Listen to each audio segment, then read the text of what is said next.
Est-ce que vous êtes déjà demandé à quoi aurait ressemblé tel ou tel film si le casting avait été différent ? Quelqu'un d'autre que Robert De Niro dans Ranking Bull, Uma Thurman dans Kill Bill, Frances McDormand dans Fargo, Adèle Exarchopoulos et Léa Seydoux dans La vie d'Adèle ? Probablement que oui. Et probablement que quand le casting était réussi, vous vous êtes dit que vous ne voyiez personne d'autre interpréter tel ou tel personnage. Mais en fait, c'est quoi un casting réussi ?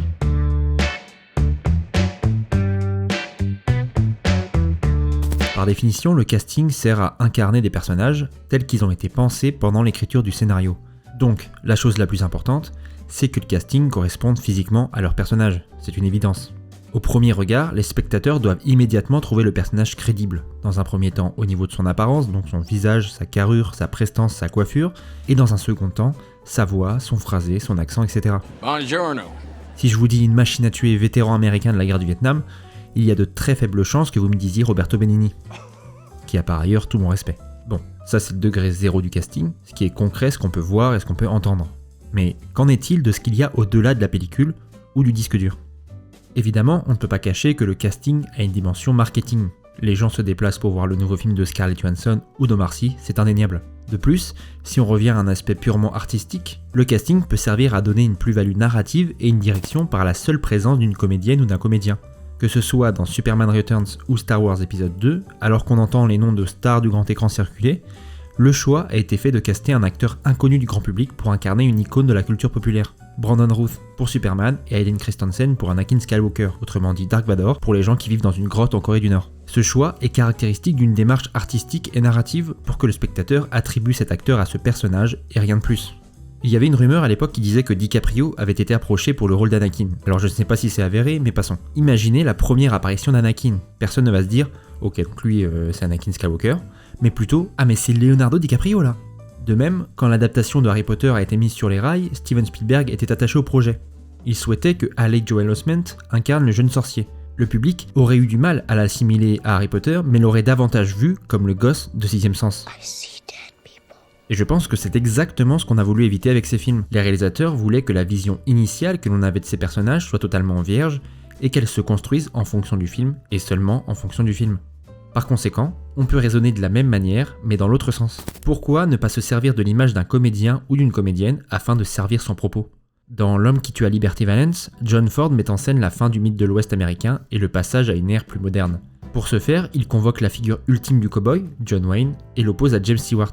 Malgré le fait qu'il soit déjà apparu dans plusieurs westerns, James Stewart incarne davantage une Amérique moderne, civilisée. C'est l'idéaliste de Monsieur Smith au Sénat, le self-made man de La vie est belle. James Stewart, c'est le symbole du rêve américain. Et c'est exactement l'intention du film.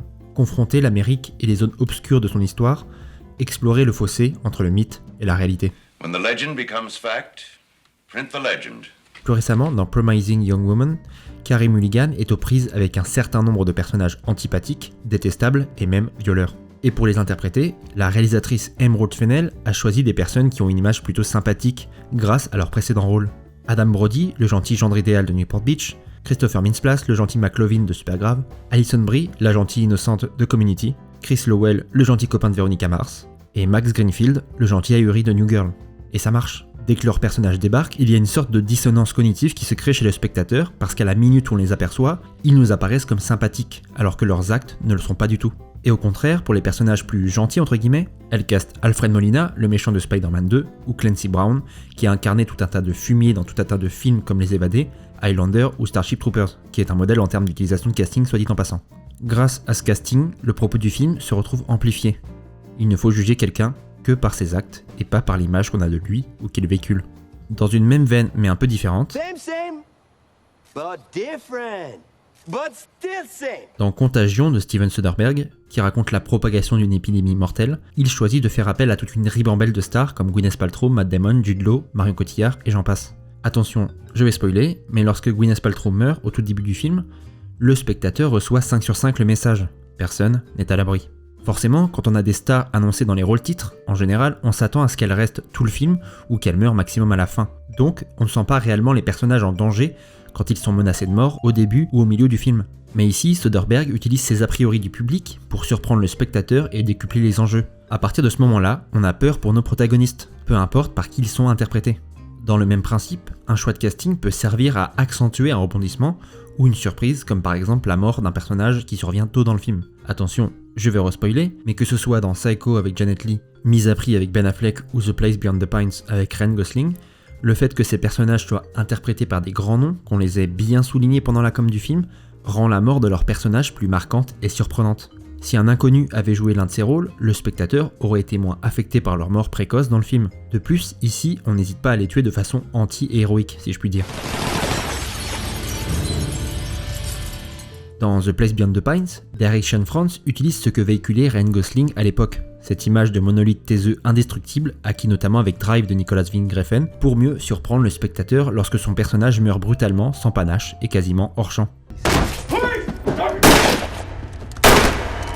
Mais parfois, une bonne idée de casting sur le papier peut être à double tranchant.